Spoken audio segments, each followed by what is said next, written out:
everyone, it's me, Nintendo LP or Z Dude, and I'm here with, introduce yourself. Weirdos Incorporated. Yeah, some sort of big weirdo. Yeah, that's right. He's such Check out a my he's check out my content.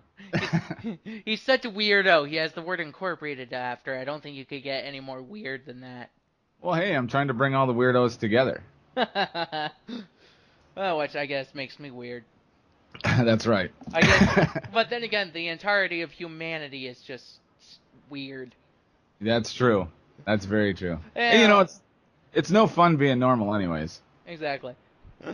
We're going to be talking about just Breath of the Wild in general and diving into some uh, speculation about the first DLC pack and maybe going into some of the second, the Ballad of the Champions, I believe is what it's called. Um, but Weirdo, mind giving your thoughts right now on in terms of just the overall story in Breath of the Wild and the game now that it's been out for a couple of months? Yeah, actually, I think it is awesome. I think the concept of it is just spot on, and it's bringing like a new life to the whole Zelda franchise. I think. I do like the how your weapons break, and you constantly have to have weapons on you to move forward. Which I've been stuck with my pants down a couple of times, breaking all my weapons. The challenge is great. The fact that you can go anywhere is just awesome. I enjoy that. Like the first thing I did when I started my Let's Play on it, I climbed a tree. It's the first thing I did. Yeah, I mean, I think that's what a lot of people did. I mean, that's pretty much, you climb the tree that's closest to the old man to get those apples. That's pretty much how they Yeah. teach you the concept of collecting fruit, if anything. Like, the mushrooms are there to teach you how to get stuff off the ground, but then there's the apple tree next to the old man, so you go, huh. I climbed that rock to get out of the Shrine of Resurrection, so I wonder what happens if I climb a tree now, if I can. And then Oh you heck yeah. and then you do that and you get an apple. So, it is good and the game is great, and I hear too many people saying, "Oh, weapon durability sucks." I mean, sure, it's not perfect. I do think that the whole durability bar that they had in Skyward Sword for like the shield in the very least could have been brought back so you could have measured how much durability you know, how long your weapons have left before they actually break. Oh, I agree with that. I Yeah, totally agree with that. because there are times when I just don't know how much longer I can use any of my weapons because I'm not sure how often I have used any of them. So I'm just like, they could have it didn't have to be anything too big, like large, like the bar from Skyward Sword. It could have just been a small little health bar or something somewhere on screen, like over top, like underneath the weather gauge or something. Would have been Oh, fine. absolutely. You know, Yeah. that would have been enough for you to gauge. Okay, this weapon has like half its durability left. It'll break after like whatever number of uses and whatnot. So you know, Yeah, I agree with that. And with that, it helps promote like your weapon usage, like what ones you're going to use when. Because I did a dungeon and it gave me like I can't remember the name of it now, but it looked kind of like a katana. And I yeah, saved that. I hung on to that for a while because boss fight or though I can't remember what they're called, either those ancient machine blights. things. The blights at the end of the they're at the end of the dungeon. The thing you would fight is a blight. Oh, okay. Yeah, but yeah, I mean, it helps you kind of regulate your equipment because you don't want to use it all up. Like I always Yeah. make sure I have a torch on me at all times, and I try not to use it as a weapon, but I have it if I need it. Oh yeah, I'm following someone on Miiverse who's playing the Wii U version of the game, and the person just like is like, oh yeah, my inventory is constantly, I always make sure I have like like a flame blade of some sort, an ice blade of some sort, a blizzard rod for like crowd control, and they have like those temperature gate, like the flame blade and ice blade, frost blade for like the weather for different areas. So that way, if they're on Death Mountain, they could just use the ice frost blade, or even in the desert, and for the flame blade, if they're on the top of a high mountain. So a lot of people tend to use their like set certain inventory slots for certain weapons, and I find that interesting. Like, Oh yeah, for sure. yeah, And this game kind of builds along that concept, I think. Especially with your armors. oh Making yeah, sure that you have armors for just about any situation. oh Like yeah, when I first started out, I think nope, I was still on the plateau, and I was just exploring, running around, and I got to a place where it was cold, and I didn't know how it worked yet, how all that stuff worked yet. So I'm sitting there just constantly healing myself, trying to make it through the mountains. And after I was tired of it, and it basically failed. I came back, and as I was passing a house, I walked past the stupid thing, but I went inside this time, and there was armor in there that would protect me from the cold. So I felt like a schmuck.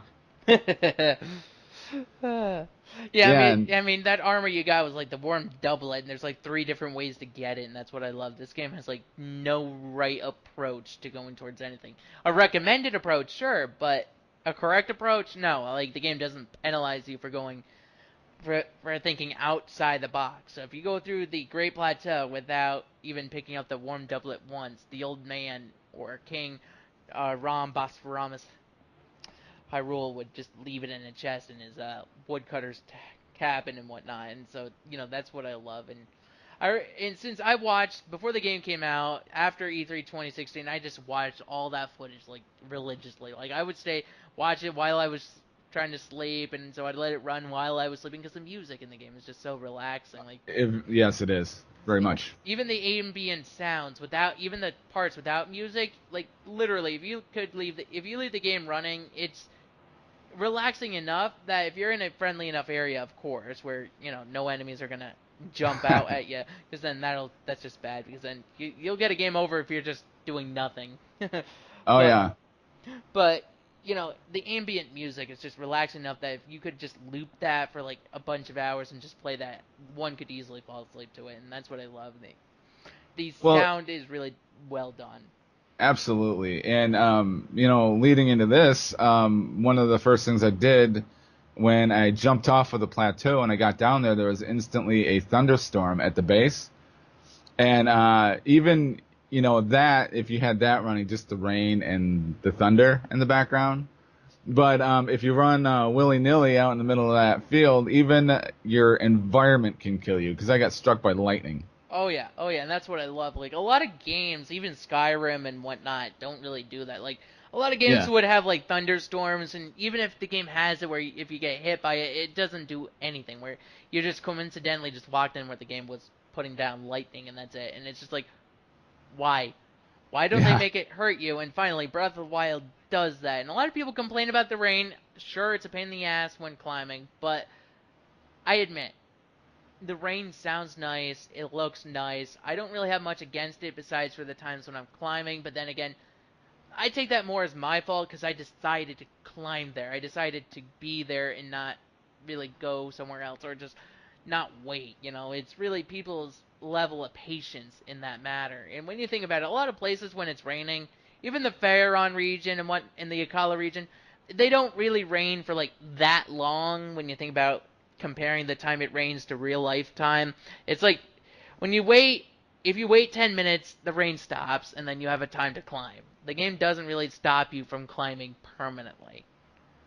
Absolutely, yeah, but and that just adds to the feel of the game, though. Yeah, It actually legitimately hinders you, and that's awesome. I enjoy yeah, that. I like these. I mean, sandbox games are just exploding, but this one, I mean, goes on such an awesome premise, because I've been a Zelda fan for as long as I can remember. I mean, I even had the first Zelda Gold cartridge on Nintendo, oh and wow. it went from that to this. It's just exciting. I know, I It's know, just awesome. I know. And if you look at the pretty much the development timeline of just Zelda in general, it went in such a good direction. But I do feel like once it hit Ocarina of Time and whatnot, it started to stay in a rut, which is why I'm happy Nintendo of Japan brought on new developers for Breath of the Wild directly, because those new developers were the ones that forced Aonuma to sit down and think, why is Zelda like this now? Why? Yeah. What is the logic besides it's tradition? Traditions these days are breaking everywhere. Yes, they are. Everywhere in They life, very much not are. not just in gaming, but in life in general. They're breaking. So a lot of those new developers were like, don't if you have to use the word tradition, we're breaking that tradition right now. So give me one good reason. And Aonuma oftentimes thought, I can't. So he kept having to build something new to replace that old tradition. So And that's what I feel really made this game feel fresh. A lot of people say, "Oh, other games do it," but yes, but you got to take all those games, put them into one, and then you get Breath of the Wild. Yes, absolutely, for sure. And yeah, Breath of the Wild did it so brilliantly. Excuse me, that was a hard word to say. I mean, it's awesome. And honestly, because I kind of trying to keep myself in the dark, I haven't played a whole lot of it. I mean, but I have the strategy guide, but I haven't cracked it open because I kind of want to explore the thing myself and kind of find those interesting things myself and explore the world without any spoilers. And so far, I'm having a blast. I mean, it's such a good time. I think you've spent like 800 hours in it. Is that how long? 800, yeah, 800 plus hours, and that Jesus. and I've spent all that time without looking up any strategy guides. I mean, when I was looking for the last few shrines, like I said the last 5, maybe 3 shrines, then I may have used a guide here and there to help me find them. But then again, finding those shrines, especially in the last bunch, if you use it for like the last 5, that's nothing. That's still an accomplishment. So, Well, yeah. what I did to avoid the strategy guide thing, I found a map where it was online. I don't know what my search was, but it's a map that has all the icons for where all the Koroks are and all the shrines are. Yeah, I know that one. It's like a group. It's like a publicly made map where it's not just like people part of the map directly. It's like anyone really put whatever they found on the map and whatnot. Yeah, I know that one. It's like having the actual Seek Isolate map, but on your computer. It's the actual interactive one. Yeah. Yeah, that's pretty nifty. But other than that, like as for where I'm at, like I said, I'm not very far in. Let's see, where am I? I talked to Pura, and I think I just got that map tower over there. But here's a question for you. Do you dislike certain characters? Like, do you have a hated character in the game that you just can't stand? Somewhat. I mean, the character Nat, which is an NPC you find sometimes, mostly in the FARON and close to Hateno, one of the girls that's usually looking for those what are they called? Truffles. Oh, near yeah. the trees, and they're constantly being attacked. And then her sister's like, "I told her we shouldn't go looking for truffles because we would nearly get killed." And I'm just always saving her. And I'm like, okay, bitch, if I stopped saving her ass, you would probably be on your back crying because either you'd be dead or your sister would be dead. You're a terrible person. And so you keep running into them constantly, like they pop up in different areas. Yeah, and that's what I like about this game. Like, they pop up in the same areas in each region, but I know where I'll find them. Oh, But that's just great. That's awesome. But the fact that Nintendo actually made it so NPCs, even if you copy and make them stay in one centralized area per region, but the fact that they appear in different regions just makes this game feel, a bit more alive. Sure, I would have loved if they were more free roaming, but that would be difficult to do on the AI, so I understand. Oh, sure. I'm not really going to complain. You can't really make AI feel completely human ever. Right. But the fact that they have so many NPCs, I mean, in ones previously, they always had a set number. Yeah. They never exceeded that. But now, I mean, they're everywhere. You can run into them on the road. Yeah. Get into different situations. And I swear to God, I redid this one spot, and I think it was by a bridge. I'm sorry, I'm horrible with the names. But I didn't see him there the first time, but then the second time I crossed that bridge, I came across an NPC that gave me a side quest. And I thought that was interesting that, he might have a walking path up and down that road. Maybe I missed him the first time, but that just adds to the whole randomness of the whole thing. Yeah, because even if they go up and down and go a few miles, like Botrick, for example, who was supposed to be a tribute to Satoru Iwata, he just stays near that one stable, right, the one closest to the Great Plateau, and he just walks back and forth between that tree and the stable. But there have been times when I've pretty much had to wait for him around that tree or around the stable just because I couldn't directly find that one spot where he was on his walking path. So, the walking path is quite, for the NPCs, makes them walk quite far.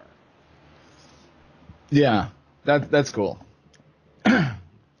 But yeah, the number of NPCs. Oh, I was gonna mention this because actually it's in one of my videos. One of my the characters that just I don't know for some reason get under my skin. Maybe later down the road she won't. Is Pura. Man, I don't know, something that like the way she talks to you, it's like condescending and like everything's a secret and you can't know anything. Ah, Oh, I know. Pura. I know. I mean, she probably has her reasons. I mean, of course, she's been alive for 100 years. She went through some age regression and whatnot. If you look Yeah. up on that second floor in her lab, you'll find that out. And so she was like over 100. Then she wanted to regress her age and whatnot, or regress Hylian's age to help combat the Great Calamity because she was thinking, hey, if we can make old people younger, like the greater warriors who have grown old throughout the ages and can't fight because their bones are brittle and whatnot, if we can make them younger again, then they can fight well and we'd have more troops because we can re-enlist the older people. But she used it on herself. She regressed to that age, so she probably has a lot going on in her mind. So Yeah, the Benjamin Button syndrome, yeah. issue. Yeah, syndrome. Thank you. But yeah, yeah. Oh, I wanted to mention this too, and like I don't know, I don't have many people I can talk about Zelda with, so it's kind of like Yeah. finally I have an opportunity.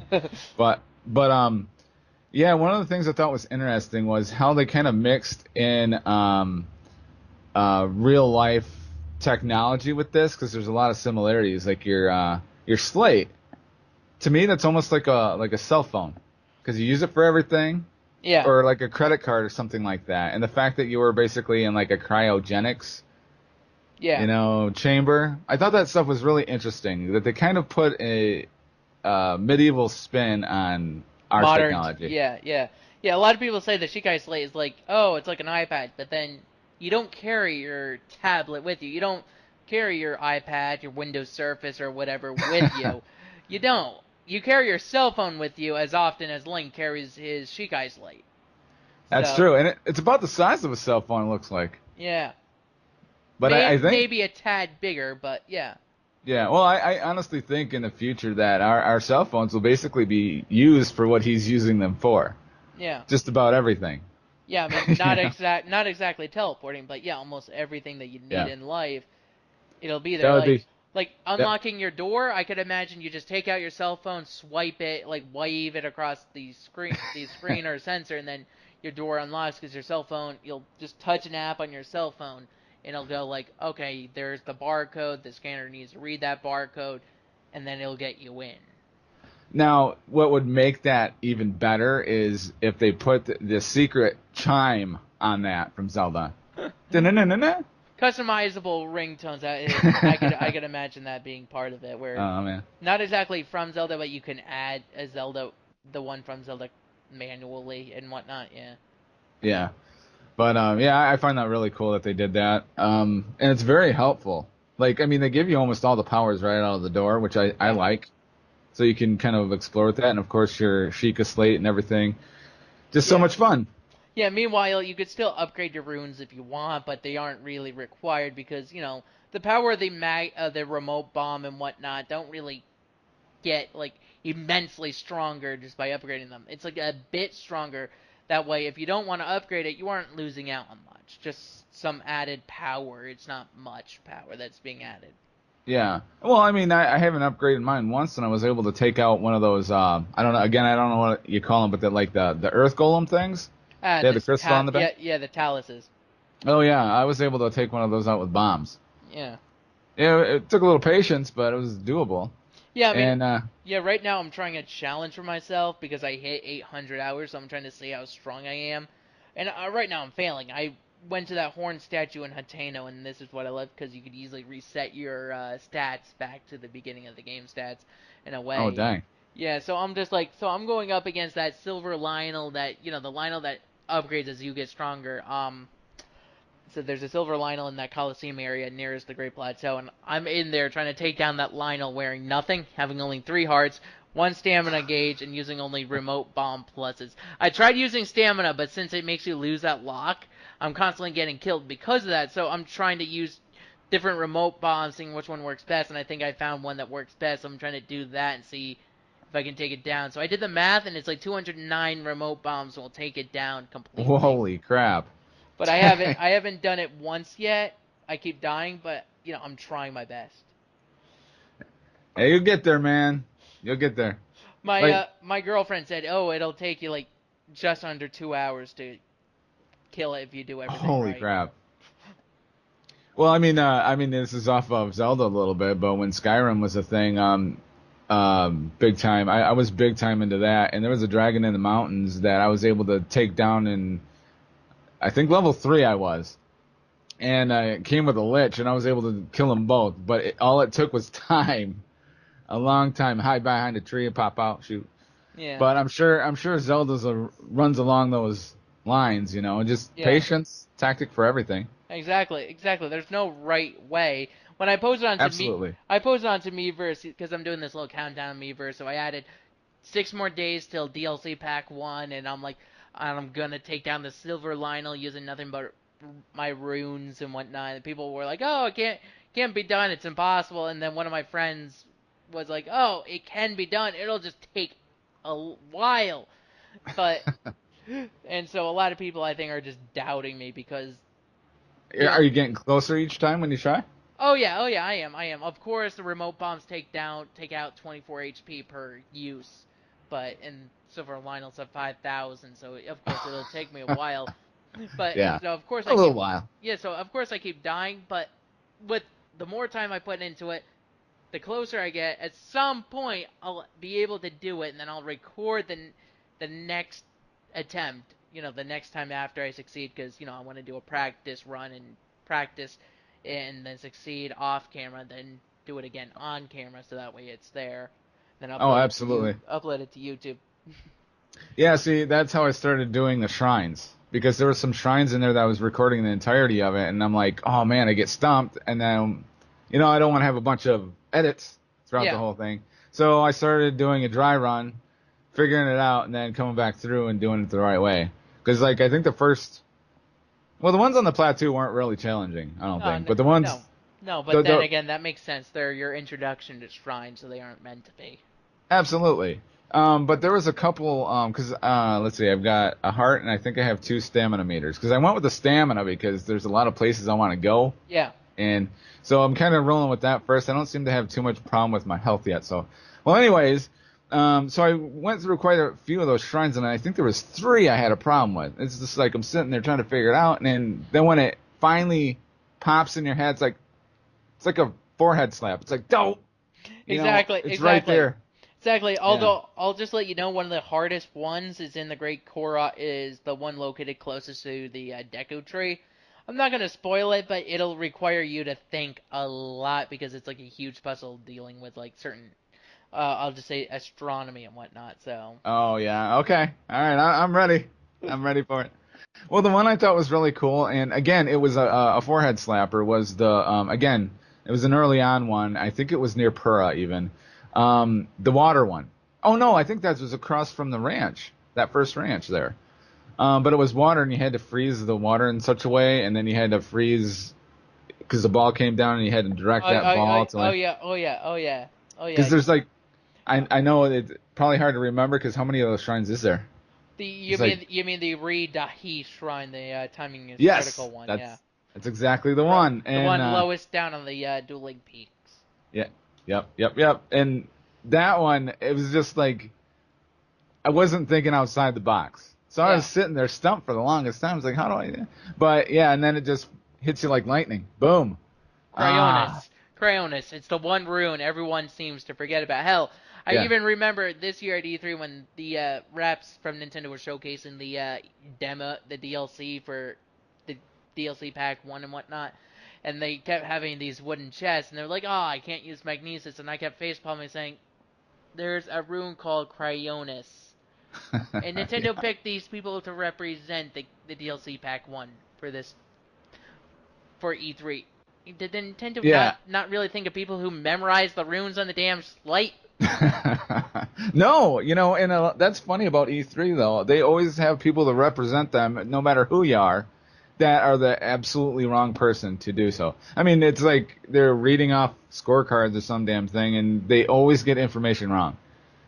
Yeah. Yeah, I mean, they said that those Octoroks covering the, and I think this would be a nice segue. Let's get into the first DLC pack. But they Yeah. said, but the reps there said, oh, these are Sky Octoroks and whatnot. And I would not be surprised if I scan them with my slate and they're called something else. And they probably will be. Exactly. They probably will be, and well, whatever. Those people are stupid. Yeah. I mean, hell, Nintendo should hire me to do the presentation for DLC Pack 2. I mean, at this Absolutely, man. You know your stuff. point, I mean, at least about this Zelda game, I do. Yeah. Okay, well, I'm steering away from that segue, but we're gonna get there for the Yeah. DLC. But I was curious. Actually, two questions. One, have you played the last like say 4 or 5 Zelda games? I'm Like, 'cause I'm left-handed, so Skyward Sword isn't really my thing, and I'm not Oh, really. yeah. And I tried beating Ocarina of Time, but at some point I always just get stuck, and then I get bored and whatnot. So Zelda isn't really my thing. I'm more into like games that really let you do what you want and whatnot. But yeah, I've tried. I know quite a bit about other Zelda games though, so Yeah. I've read up on them in a sense. Well, I've 100%ed them up to Wind Waker, and then when you get to Twilight Princess, oh man, that one's weird in a Yeah. word. I guess that's part of my corporation because that one's really weird. And then the one after that, Skyward Sword, I never did finish because I don't know, it just didn't grab me like this one does. Yeah. This one is just awesome. Yeah, me being left-handed, Skyward Sword just That's makes, got to be tough. yeah, it just makes me feel like Nintendo's yelling at me and telling me, take this final exam, writing with your right hand, and handwriting matters. And I'm just like, but I'm left-handed. We don't care. Yeah. So it's just, Skyward Sword is just that one game that I'm just like, screw it, I am never playing. Well, Nintendo. Unless I end up getting a Switch someday and Nintendo ports it to the Switch, in which case then, since the Joy-Cons are pretty much, identical in shape, it wouldn't feel weird either way.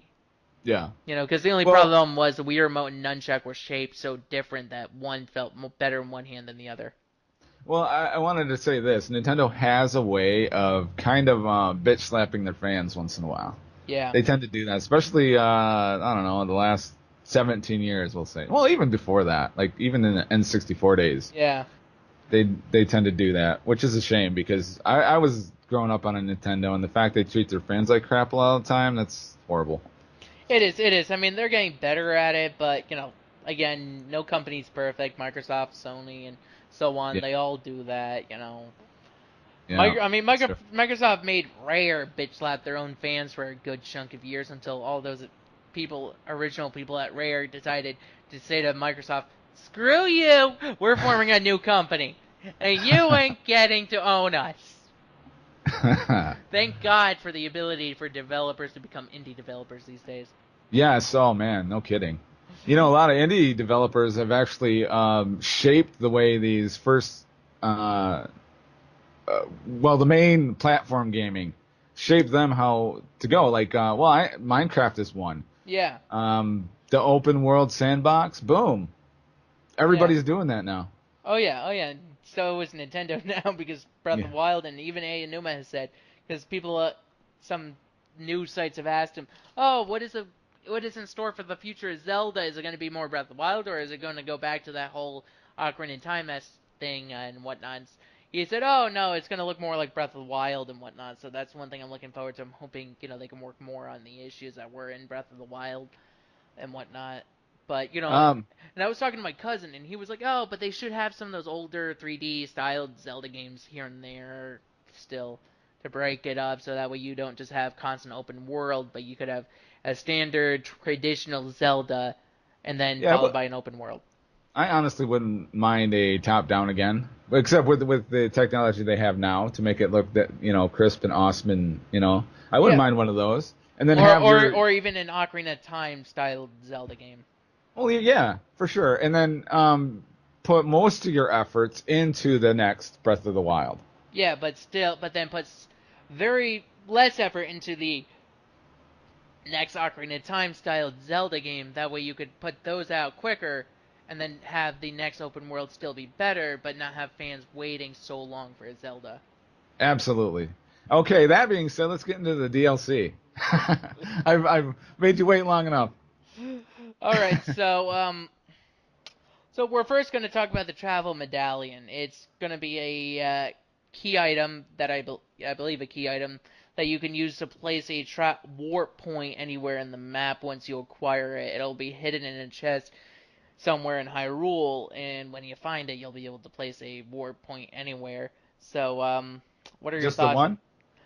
Just one. I'm guessing it won't be single use though, but you can only place one warp point at a time. Okay, well, I think that'd be awesome. Now, are they? I don't mean to get ahead of you on this, but are they going to expand the map at all in the next DLC? No,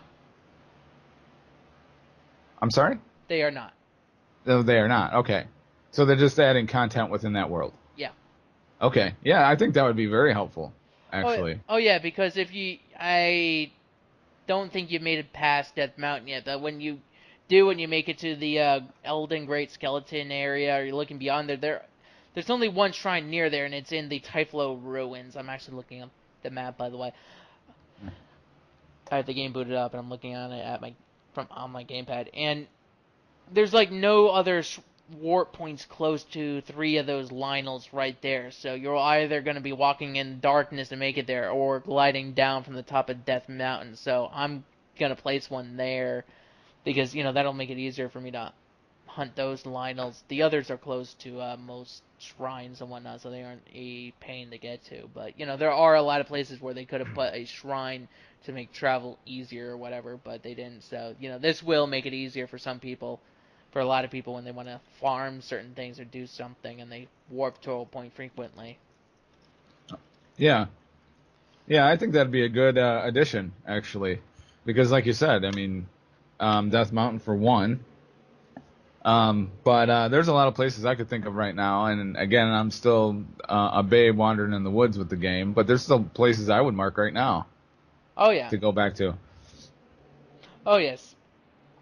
So, it's definitely going to be a welcome addition to the game, and Absolutely. And I'm just always wondering where they'll place these DLC items, but I mean, knowing me, I probably walk past the places where they'll put them like a billion times. 800 hours, man. I can't get over that. It's crazy. I know when someone uploads a video, or if someone was to send me just a vague screenshot, just a vague looking screenshot, just them opening up the chest and then just a vague little area near them, like just showing one, like an inch of a landmark. To me, I'll probably end up being like, yeah, that's this area. Yeah. And they'll be like, how did you know? I'm like, 800 hours. I've memorized pretty much the entire map. You can't show me a vague screenshot and not have me know where something is.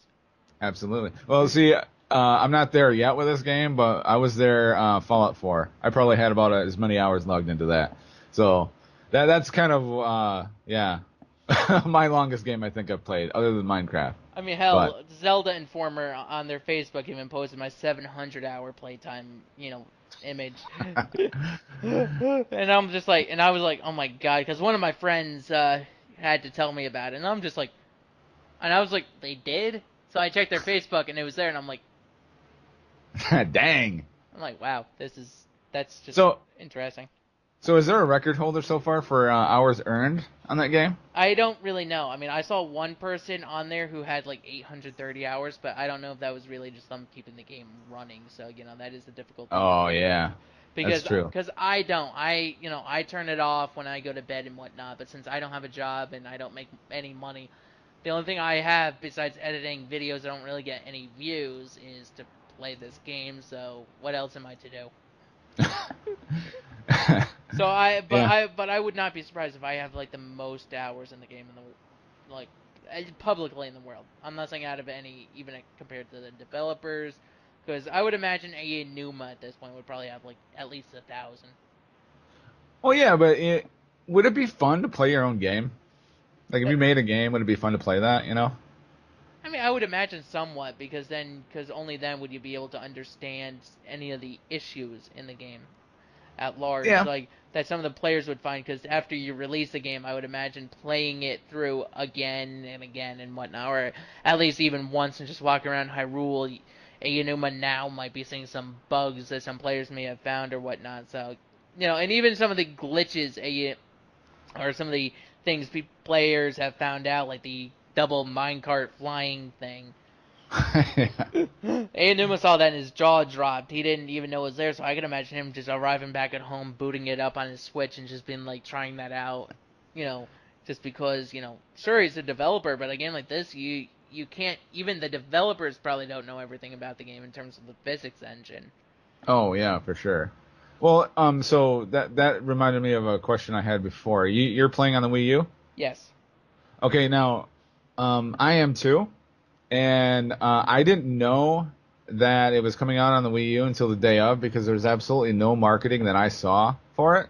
Yeah. And my wife actually went to the store and took a picture. I was at work. She took a picture of it, and it was Wii U. And I'm like, are you kidding me? So yeah, she like picked it up on the spot, because I was debating. I was going to take the summer to debate whether to get a Switch or not, because I would get it just for Zelda. Yeah, but since it's also on the Wii U, it's not worth that price tag just to play this game, because we both know it's going to be as similar as Twilight Princess was on the Wii to its GameCube counterpart. You just take out the difference in controls. The game is pretty much identical, besides for being mirrored. Yeah, and I can't see it being any better on the Switch, because this is a gorgeous game. I mean, I just...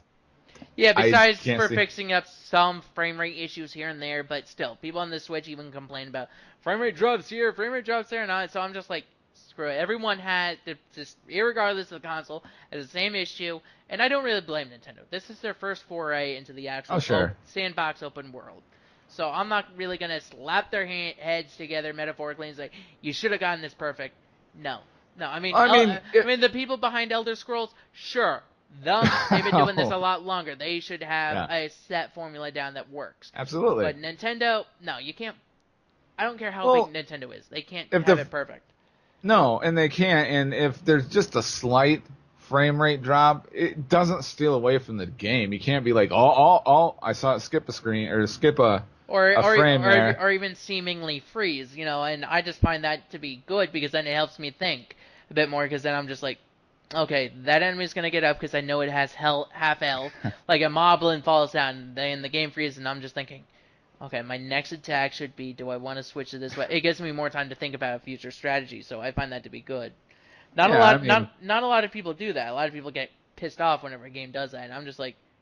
Well, people are too hung up on perfection, and there's no such thing, and they have to realize that. Yeah, and that's what I've realized. I've realized that early on when I was younger. I was like... as I always say, no one's perfect, so if I was the CEO of a company and someone messed up, I'd probably be like the nicest CEO. I'd be somewhat strict, sure, but I'd also be like, no one's perfect, so some people make a mistake here and there, I'm not gonna punish them for it. Now that we've gone through the travel medallion, Master Mode, the difficulty curve, are you looking forward to seeing golden enemies, Lionels, Bokoblins, Moblins, so on and so forth? So they'd basically be the tougher versions of what's already in the game? Yeah. I think that, you know what, there is a crowd that would love that. I mean, people love challenges, and I think you would enjoy that, because 800 hours is saying something. Yeah, They're dedicated. Because right now, silver enemies, with all my max stats and whatnot, and all my weapons, I could easily take down a silver Lionel without even thinking. I just go in, I attack, and I'm just like, 5 minutes later, I'm done, and I'm like, these things used to scare me like 700 hours ago, but nowadays they're just as simple as taking down a red Lionel or a red Bokoblin, and I'm just like, too easy. I need a challenge. Well, see, I think they're kind of paving the way because you got your silver and gold, and they're probably going to move on. I think they're going to even do another DLC where there's even challenging creatures, maybe a platinum, because that usually seems to be the next medal. Yeah. But excuse me. So I think this is kind of paving the way, because people love challenges. Oh yeah. I mean, absolutely. Any of your online gaming, everybody loves challenges, and there are people out there that will put those challenges to the test. Oh yeah. Oh yeah, I'm gonna do a video of me clearing the Trial of the Sword first in normal mode, but then when I get up to it in my master mode playthrough, I'll be taking on the challenge of just doing it right then and there immediately after I get the master sword in that playthrough there. Just Good deal. yeah, that even though I'll have 13 hearts, I'll just be like, screw everything. Oh, so you're Trial gonna of the just do Sword. you're gonna do like a point A to point B type thing? Just get the master sword and then. No. My playthrough will, for the master mode, will go in a different direction than my normal mode playthrough. I won't be going after the first divine beast I went for in my normal mode, which was the what is it, Naboris. So I'll be going after different divine beasts in a different order, but I will still be going after them and then before I get the last divine beast, I'll go get the master sword. So that way, when I fight the last blight, I'll have the fully powered master sword to take it down. So I can do a rough comparison of like difficulty for the blights when you have doing the normal mode versus the master mode difficulty with the fully powered master sword. Oh, cool. Now, again, I haven't got the master sword, but that's the only weapon in the game that cannot be destroyed. Technically, yes. If you use it too often, it runs out of power, so it needs to recharge. So it doesn't break, but you're unable to use it for 10 minutes. Oh, okay. So it permanently Okay. takes up Seems fair. it permanently takes up an inventory slot. But if you use it too much and then it runs out of power, it's pretty much quote air quotes broken, but it's not exactly broken. It just needs to recharge. Gotcha. Yeah, that's cool because that's what I heard. Whispers in the wind that it cannot be broken. So that's cool. I'm glad you can't break that bad boy. Yeah. Even though it runs out of power, it's still good that way because then it still forces you You to always have a not weapon. it forces you to not use it unless you need to. Okay. Yeah, Yeah. and I treat weapons right now that way. Yeah. So some of my better ones. Yeah, because right now, even with the Master Sword, I find myself barely using it because right now, when the Master Sword is fully powered, as of right now, it's 60 power. I have a ancient battle axe in my inventory that's 74 and one that's 71, so both of them are relatively stronger in a sense, but they wouldn't take down a blight as easily as a fully powered Master Sword, but it does make you think about using your other weapons, even if your Master Sword is available. Gotcha. What else is coming out in the DLC? Well, with Master Mode, there's also going to be floating platforms carried by Octoroks that'll have enemies on them. So you could be gliding down, and I would imagine gliding down between the dueling peaks or from some high end, and you'll see these platforms with enemies on them that'll try to attack you as you're gliding. So you'll have to be more strategic with where you're going. Okay, so the DLC is it basically like more challenges to the game? Somewhat. There's also going to be new armor added for that'll be available in both normal and master mode. One of them is going to be the Phantom armor from Phantom Hourglass and Spirit Tracks. Oh, okay. I never played Spirit Tracks.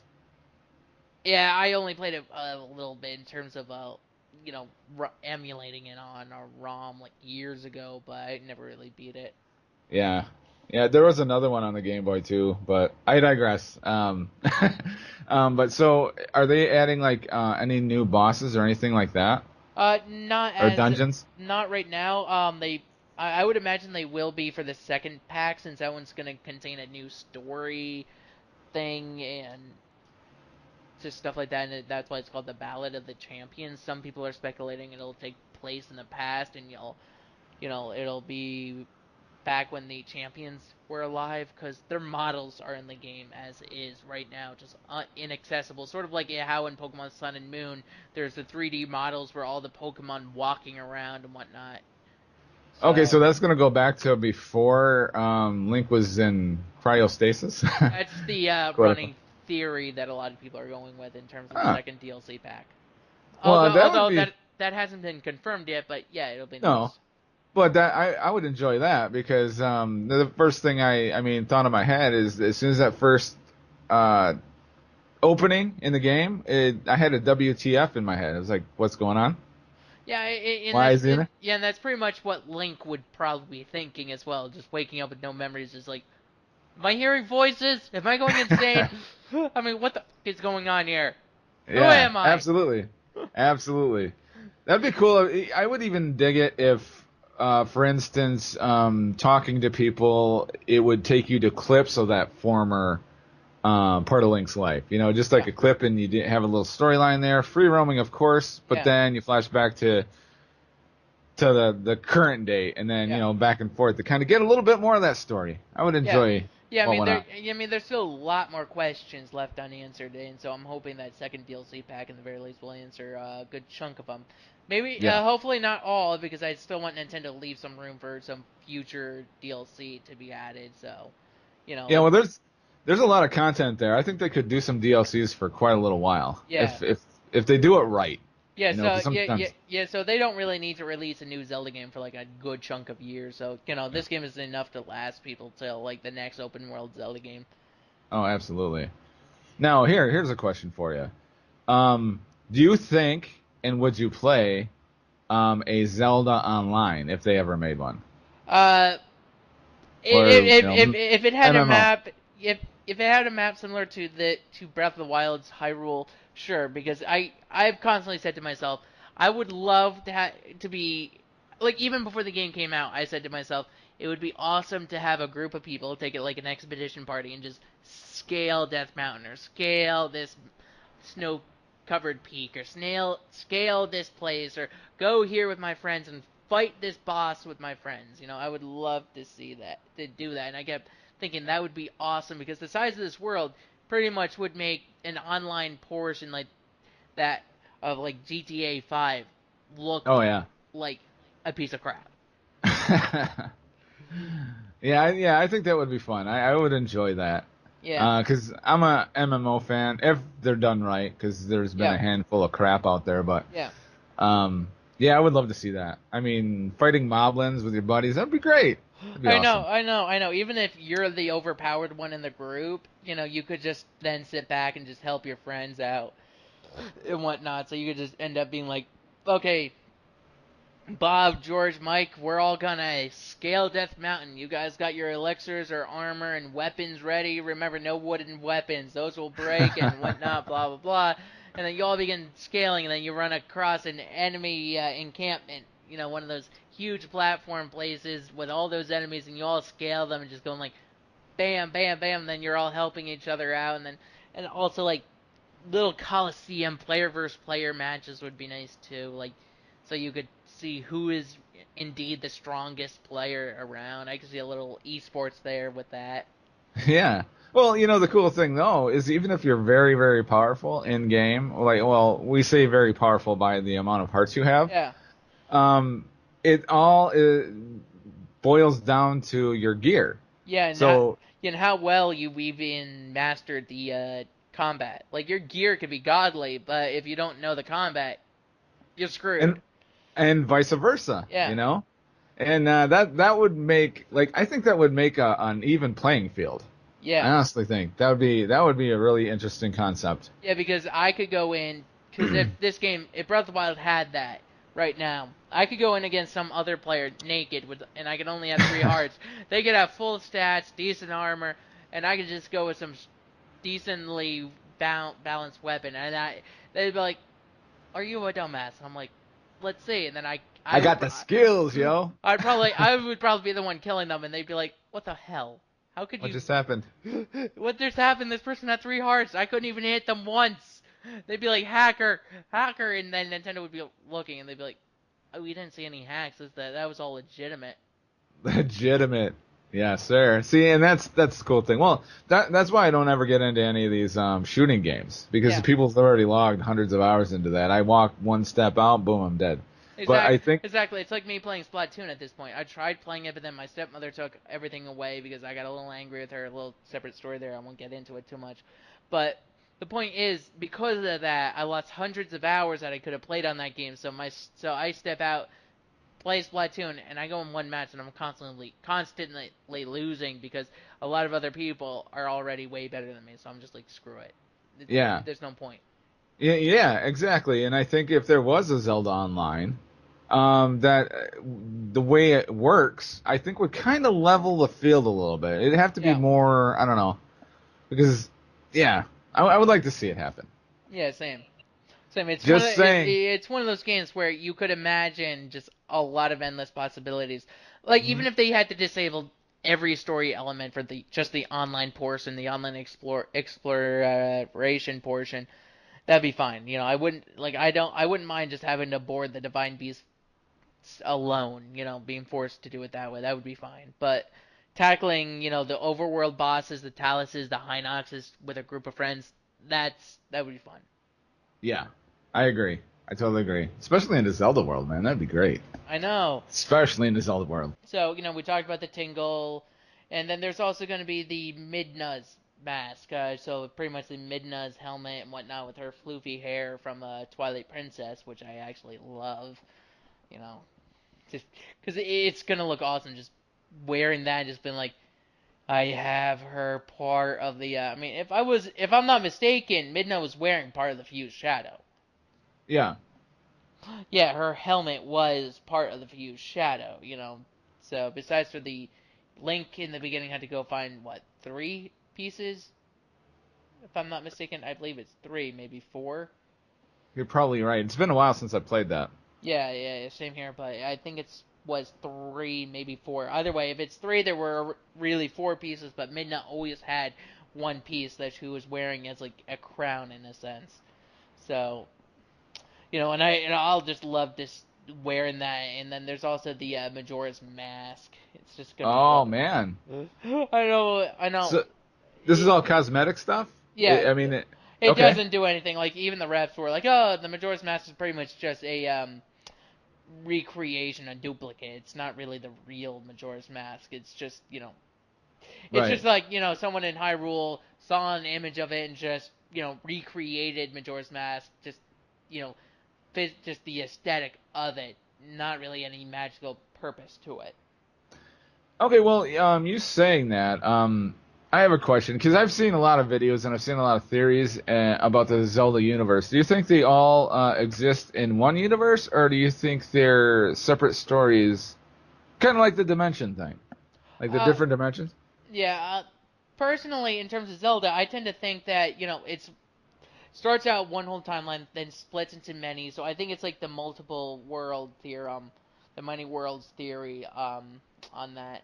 Because I think it's after Ocarina of Time they all split, but I do think that until then it's one universe. But I do think the games Like themselves, generational. yeah, yeah. But I do think in some regard the games are also just a telling of a legend. So some stuff may not exactly be completely true. It's like reading your history textbook.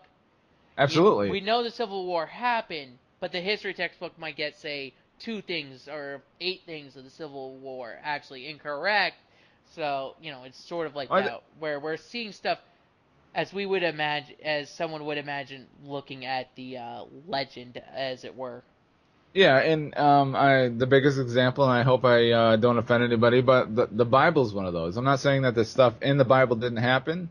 It might have been exaggerated over time. Yeah, exactly. That's why I'm pretty much an atheist. My uncle's a hardcore Christian. He's always trying to convert me, and I'm just like, and so I'm always like, look, everything in the Bible could have been heavily exaggerated. Like the original Hebrew, like 500 years ago, could have been pretty much on point and accurate. But then at some point, while writing stuff down, as people had to do back then, writing stuff down over and over and over again, someone may have miswrote something, and then that copy could have become more the norm, and then so on and so forth, as each one was rewritten and whatnot, and more could have been missed, and some definitions could have been screwed up, and as such, there's a lot that could be misconstrued. So, Absolutely. Well, I mean, think about doing, I don't know if you ever did this when you were a kid, when you started with a certain thing and you whispered it in the kid's ear, and then down the road, they kept, the telephone game.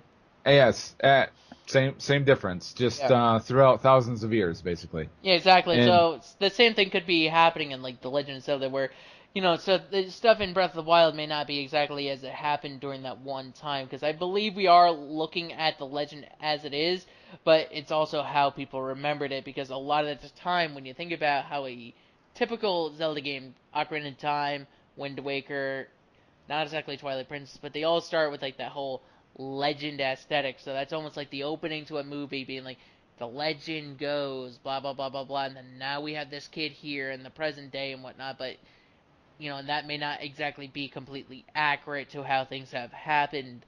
So, yeah. So, in theory, all these games could be the telling of the same story, and maybe Breath of the Wild is just the more accurate version. Yeah. Because, I mean, you can go anywhere, you can do whatever. Yeah. So what else do we have in the DLC? We talked about the Trial of the... Well, we didn't really talk about Trial of the Sword all that much, and we talked about the concept, but not anything directly. So, there's 45 floors. When you clear it, I'm not sure, little spoiler, but Nintendo has verified this. When you clear the Trial of the Sword, the Master Sword itself will be fully powered all the time to 60, so it'll never drop to 30. But you must clear it once, and it's activated by thrusting the Master Sword back to the pedestal in the Great Korok Forest. And you go in there, it's like Eventide Island. You have nothing, no armor, no weapons, so you have to go with what you collect. You even have no materials for cooking, so you have to go with what you find during the Trial of the Sword. So. Oh, that'll be oh man, I dig that already. I would enjoy that. Yeah, same here, because I did Eventide Island once, and when I did that once, I was just like, I wish I could redo that. That was just one thing I kept saying. I wish, because the only way you could pretty much redo anything like Eventide Island right now is by making a new Nintendo Network ID or a new account on your Switch and starting a new game on Breath of the Wild, because then you start out with nothing. So, but it's not really the same as Eventide Island then, or the Trial of the Sword, because then you lose your stats. At least on Eventide Island and the Trial of the Sword, you have your hearts that you've collected and your stamina as well. So, yeah, and since there will be 3 different stages, the beginning, middle, and the later stages, and once you clear a certain level of stages, you get to the end of the beginning and you get to the middle stages, you can then, if you leave, you could start from the middle, but you don't have anything when you do that. So you could replay the Trial of the Sword as often as you want and have that challenge always there. Oh, okay. That sounds like yeah. So I think. Yeah. So that's just gonna be fun, because I could imagine people, I'm not gonna talk about myself because we all know that I probably will, but other people will probably spend a lot of time just replaying the entire Trial of the Sword and whatnot, and doing timing themselves and doing time trials, seeing how quickly they could actually beat it in one go. Oh yeah, you'll see that immediately, I think. Yeah. I don't even know how long it'll take me, but I'll probably be one of the quick people to just be able to clear it. It'll probably take me 2 hours, I would imagine. So when this DLC pops, then new players who just started playing Zelda, that stuff is ready immediately, so you can actually go after those trials before you finish the game? Yeah, if you let's say, okay, a new player has a Wii U, but they just purchased Breath of the Wild on, say, July 1st, because the DLC drops June 30th.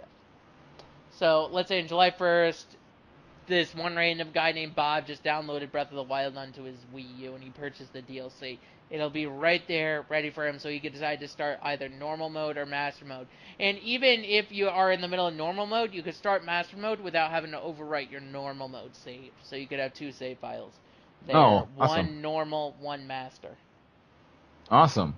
Okay, so you can actually get that Master Sword power up before you fight Ganon. Or I don't know. I'm not sure if you actually fight Ganon or not. But it's Calamity Ganon. It's just really Malice that you fight. You fight with one physical form of Ganon, but he's fully armored. He looks like one of those blights. It's just so he doesn't look like a typical Ganon. He looks pretty much machine-like with the malice and whatnot. And then it's just then after you defeat that form, he goes complete malice into his pig form, but made out of malice and whatnot. And then it's just horseback and archery, so it's boring. That's too bad. I know, but you could have the Master Sword fully powered up before you fight Ganon then. So okay. Yeah. So yeah, I'm looking forward to the Trial of the Sword. I'm wondering what they'll do for like the between each of the levels to signify like you reach certain levels because because the Trial of the Sword is nothing new to Zelda as an idea. Wind Waker had something similar. It was pretty much required for you to go through it for like a Triforce map or whatever chart, I believe it's called. You know, you go through each of those floors, fighting those enemies, and there were those points, and then you stop at some point. You get a chart for the Triforce. So that's not new. It was like the Cave of Shadows for Twilight Princess as well, or Cave of Trials, I think it was called in the GameCube version. Because I know the Okay. yeah, you know, you go through these different floors, it's like Link and whatnot. But yeah, so it's not a new idea, but each time there was always like a signifier that you reached the end of one portion and you're beginning the next portion. So you get like this brief respite. So Oh, okay. so Yeah. I'm wondering how they'll handle that, like they signifying that you've reached the end of the first batch of floors and now you can stop and go on and you don't have to lose your like floor progress because you've reached the midway point or whatever. But So regardless, you're gonna lose your equipment up until that point. if you restart, yeah. If you like if you exit from the first batch, like if you leave and then you drop the Master Sword back in and you choose to start from the middle point, yes, you'll have nothing. Okay. Now, how does that work as far as stats goes? Like, do you keep your hearts Yeah, and your yeah, stamina? yeah. You keep your hearts and stamina. Okay. But But you yeah, have no armor. no armor, no materials, no weapons, no shields, no bows and arrows. No Your nothing. no champion abilities, so you can't use your Volley's Gale or Rook's Protections, Mifa's Grace, or your Boost's Rage, or Fury rather. You can't use those. They are disabled because it's just like a shrine. So yeah. Yeah. So Them. so you have your runes and you in the beginning, and that's it. Yeah. Sounds like a good time. And again, I think a lot of people would love that. Yeah. So I think that's another A plus. I think that's Yeah, a yeah, good yeah, idea yeah. Because that'll add like hours to people's playtime. Because again, if for sure. people right now have replayed Eventide Island so often that they've figured out how to kill that Hinox on that island so quickly that it's like, okay, this is supposed to be a challenge. I mean, I some people have even snuck onto him, grabbed that spear, and ran off and put it in the thing without even killing the Hinox and just cleared the island real quickly. So, you know, this whole thing will just be like another thing for them to try to clear quickly, but the fact that they could redo it so easily is just like, without having to restart a save or anything, it's just like an A+, it's great, it offers more challenge, and it's just fun. And then if you do it in normal mode, the first floor has red bokoblins. You do it in master mode, it's blue bokoblins. So the whole trial is scaled up depending for master mode or stays standard difficulty for normal mode. So Oh, good deal. yeah. So you pretty much have two different types of the Trial of the Sword because you get one type for normal mode and one type for master mode. And you said that drops July or June 30th. Yes, 6 days. Oh. 6 days from recording this video, I should say. You know, so our viewers know. Yeah. Yeah. I think I'm gonna be looking into that. Yeah, 'Cause I mean, I gotta put more hours into my Zelda because I don't have well I should say Breath of the Wild, but I haven't put enough hours into it, and I've been wanting to, and there yeah, just hasn't been time there. yeah. Both DLC packs altogether are $20. You can only purchase them together. There's no way to purchase separately. But for this much content in one pack, the first pack alone to me seems like an easy $30 deal. So $20 for both packs together is Oh yeah. pretty much a fucking steal. The second Yeah. pack, which drops this holiday season, is just adds another story, more story to the game and whatnot, and so that right there would get people to buy it. But this alone to me is like more money than they're even charging the player for. So it's just like, to me, it's perfect. You know, why wouldn't you pick it up? Yeah, for sure. Now, if right now I'm midway through the game someplace, if I got the DLC, would I have to start the game over? No. Or can I just pick up from there? I can pick up from there? Yes. Oh, good deal. That's awesome. So yeah, It's an awesome and you place. would also still get the bonus content like the Switch shirt and the stuff in the chests on the Great Plateau, so you could go finding those. So you wouldn't have to start a new game for those either. They'd just be added directly to your game. Good deal. Yeah. I'm already looking forward to it. I haven't even heard about that until I saw one of your videos when you mentioned it, and I had no idea they were going to do DLCs for it. So you've been a learning experience for sure. Thank you.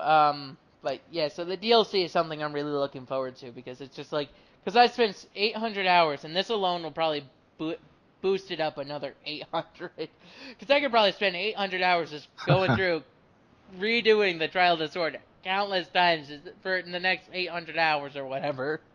Yeah. To the Okay, point, so to the so point where yeah. a month from now, I'm gonna see you at 1,600 hours, right? Well, there's less than 800 hours in a month. There's like way less. You try the sword though, so the Yeah.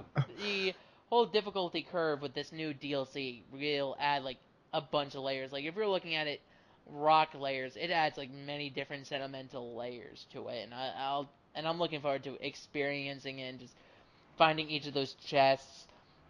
I mean, I might look at some screenshots, might look at one guy to get some of the chests, but for the most part, knowing me, I'll probably just randomly stroll and I'll be like, so this is where they placed a chest, okay.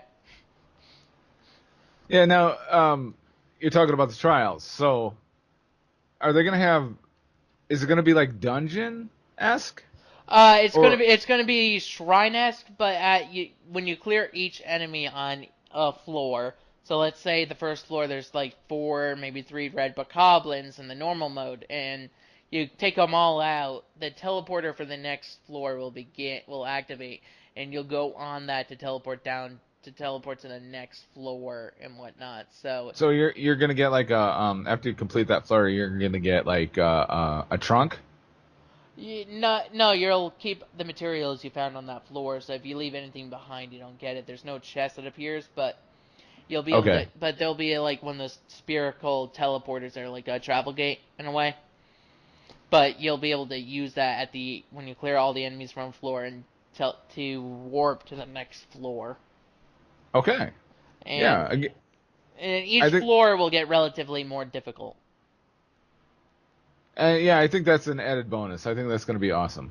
Yeah, Because because I can only imagine at some point there'll be like this one floor where you're facing a Lionel, like even if it's a red Lionel, but you're facing that Lionel, and all you have are the weapons you picked up, and say they are say 4 Bokos clubs, 3 soldier swords or soldier broadswords, and a few bows and a couple arrows, but you're not as well equipped as you would be in the overworld. So you're just like, so then you're still thinking, even though someone like me could easily take down Red Lionel, I can imagine against that Red Lionel in that scenario, I would even be thinking ahead.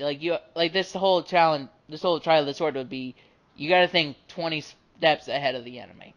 yeah, absolutely. I think that would be added bonus to the game because I always like challenges, especially in my old school like Zelda games. Love that.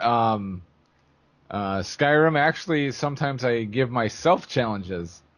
I can't do none of that stuff with your Call of Duties because, Yeah. dude, I get my ass handed to me. But uh, Yeah, because Call of Duty has like no real way to do that, whereas Breath of the Wild in other open world sandbox games, you could give yourself a challenge like that in Minecraft. Like you oh could, yeah, so like you could go, okay, I'm gonna do survival, but I'm not gonna let myself use a sword, and I'll have to craft bow and arrows and whatnot, and survive that way or whatever. And you could do pretty much that in Breath of the Wild. You could say, okay, I'm not gonna touch any of my main sword-based weapons. I'm only gonna use my ranged weapons like the bows, the arrows, maybe the fire rod. You could give yourself any challenge. So you could play through the entire game without wearing recommended armor, besides for one part, like the Gerudo Town part. That one you have to, but that'd be one exception. But then you could go through like all the main parts using only elixirs and food to help you survive. yeah. I'm totally down for that, and I think a lot of people would enjoy that, to be honest. Yeah, and a lot of people would probably just enjoy looking at Link thrust the Master Sword back into the pedestal and just be like, okay, now begins the real trial. If I can do this, the Master Sword will be 60 power at all times. Of course, I would imagine it'll still lose power, but when it's fully recharged or before it runs out of power, it'll be 60, then it'll go down to complete 0, so instead of being at 30 at all. For sure. Is there any more additions? I'm kind of curious. I'm trying to think. We talked about the Phantom Armor, Tingle's outfit, and then there's a Korok mask, the Midna's helmet. Trying to think. I mean, I think they're. Hold on, let me go online. Well, while you're doing that, is every Korok different? Some of them are repeat designs, as you would logically imagine Nintendo to do. Like, Yeah, especially if there's so many of them. Goddamn. yeah, they're just gonna copy and paste the model at like all the models at some point around. So I would imagine that there's like 20 different models for those Koroks, but you know. But Yeah, because I was kind of curious about that, because I was trying to take mental notes, because I found like 70 of them, I think, and they just all seem different. But I mean, if you keep putting, even if you mix in the same model all the time, you're gonna think it's different because you didn't see that one in the last 10 or 20 of them. yeah, yeah. So if there's like 50 different models and they are just repeated differently for like 900 times, at some point you aren't even gonna notice it, because it's like playing Pokemon and looking for battling Spindas. Each one has a different like spot design on its body. So even if you were to fight the same Spinda with the same spot pattern every 30th time, you wouldn't realize it's the same one because you would forget about it. Yeah, for sure, absolutely. So hold on. So yeah, the armor would be Majora's Mask, Midna's helmet, Phantom armor, Tingle's outfit, the Korok mask, and so that does it for armor. We talked about each of those. Then there's the travel medallion. I don't think you told me any location right now exactly where you think you'll place the travel medallion first. Oh, that's a good question. Because again, I'm not as far in as, well, I mean, hell, 800 hours. I can't say that enough. That is just, to me, is awesome. That's a trophy, man. But I don't know. I wouldn't really have a place. I mean, I think it'd be the second area, and again, I haven't explored everywhere, but the second area, and again, I don't remember the name, but that first tower there, the map tower, it'd be in the fields to the northwest of that. I'd throw it down. Yeah. Because there's a couple places there that I wanted to explore, and I couldn't at the moment. Yeah. So I wanted to come back to that. So yeah, it'd be there. Oh yeah. And we did not even talk about Heroes Path mode. It'll showcase your everywhere you've traveled in the last 200 hours of gameplay. So, you know, on the Sheik Isolate map, it'll show you everywhere you've traveled in a nice little path format, so you'll know where you've been, where you haven't been within the last 200 hours of gameplay, which is a lot of hours. I'll admit that much. Even me, who has 800 hours, I'll admit 200 hours is a lot. That's pretty awesome, actually. Yeah, so even for me, even though it'll show everything from 600 hours on, which even I think that's like astounding to myself. Yeah, for sure. So, you know, it won't show everything for me, but it's still something cool to look at. But that would help for the free explorers. Yeah. You know, that'll show you where you've explored. Because me, man, I love wandering around, seeing what I can see. And the nice thing too, with a lot of the landmarks, shrines, your map towers, they're lit up, so they're pretty easy to spot. Like I've saw a lot of them. I'm not sure how many there is. I think there's like 3 on the split peak. You Yeah. know, the path. You can see those from a distance, so that Yeah. kind of helps. Yeah, and pretty much, I'd say all but two, maybe three towers you could see from the right while you're standing on like the top of the Great Plateau. You could see a, all but maybe two or three of the towers. No kidding. Wow. Yes, yeah. So if you're having difficulty finding those towers, you could see a great distance, and a lot of stuff are they are important. The shrines, the towers, and whatnot. You could see those for like miles away. So those really help. If you're having a hard time finding a shrine, and you're looking at those birds flocking around, those that are typically flocking around the location of a shrine, or you're following the Shikai sensor and you can't find that shrine, the Hero's Path mode, excuse me, will help you out with that because you'll be able to know, okay, so I went around this area before, so I'd been to the right of me, but then you'll notice the Hero's Path mode may show you that you didn't go northeast. So, Very helpful. yeah. I think that's very helpful. That'd be a good addition. Yeah, so it'll really be good, and I'll enjoy looking at it. Even though it'll only show stuff for me 600 whatever hours on, but still, it'll be interesting for me because each person's hero's path mode will be different.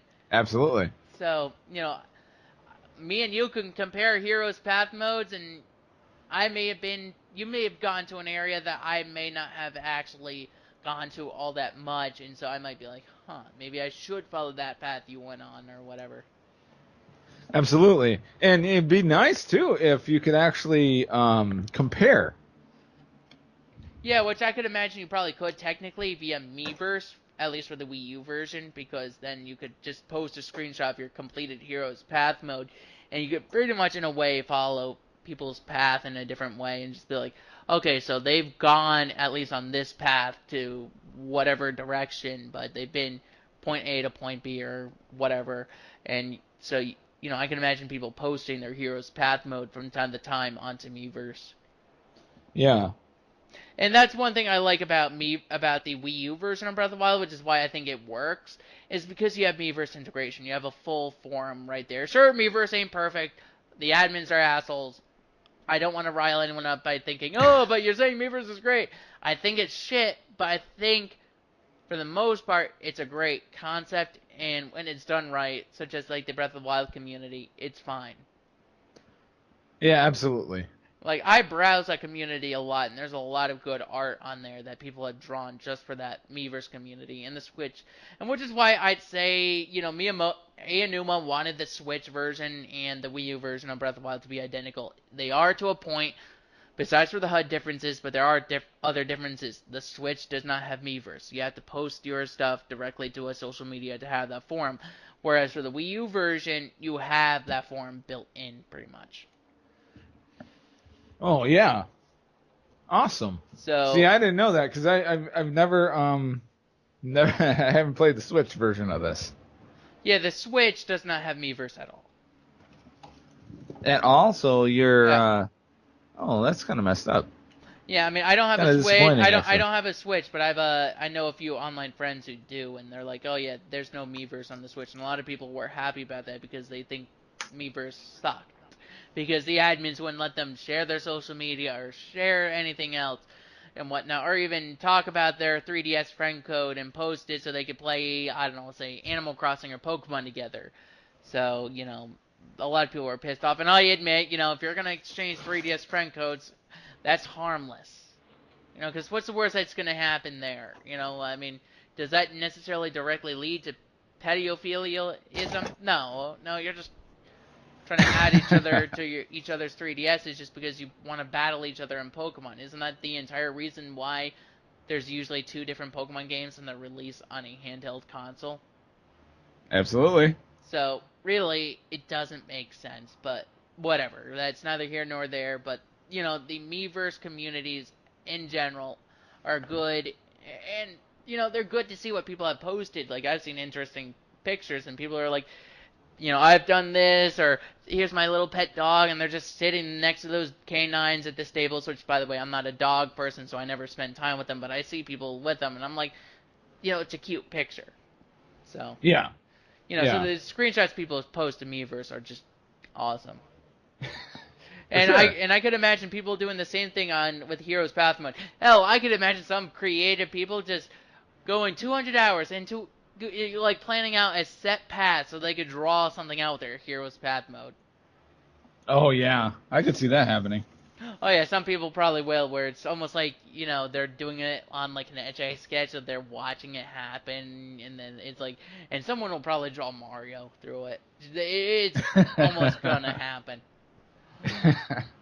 Like, Yeah, I could see that happening for sure. yeah, someone probably will, and so that's gonna happen regardless, just because, you know. Well, wait for the send nudes, because everybody does that anymore.